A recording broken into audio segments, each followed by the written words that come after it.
Hacaaluu goota koo goota caaltu maal jedheen ilaalaa yoo biyyeen si nyaattu daandii eebbisaa biraa faana dhooftee buute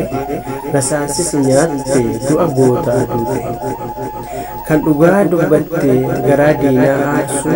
nagaatti aceekoo goota lammiin faarsu eenyuun komannee mee eenyuun gaafannu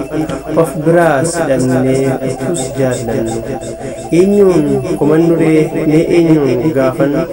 of biraa sidhannee utus jaallannu dhiigni kee lola'ee harka alagaatti haceekoo hacaalu jedhigaa nagaatti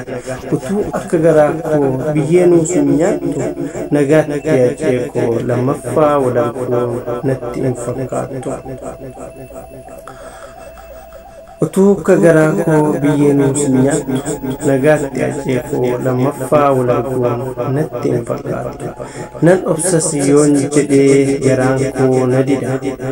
yoon boo'ee maraadhees sitti maalam fidaa hatoo hin obwaattu yoon iyyeesi waames hatoo in obwaattu yoon iyyeesi waame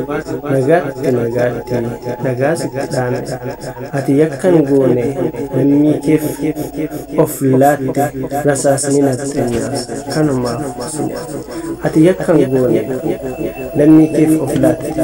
rasaasni nafxeenyaas kanumaaf ati har'a duutus lammiin siin dhaaddata gootota wajjiniin seenaan siyaasita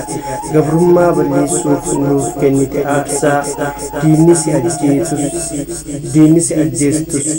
seenaatus faarsa Oromoo hunda biratti kabajaa argadhu lubbuu keef jannata nagaadhaan boqadhu Oromoo hunda biratti kabajaa argadhu lubbuu keef jannata nagaadhaan boqadhu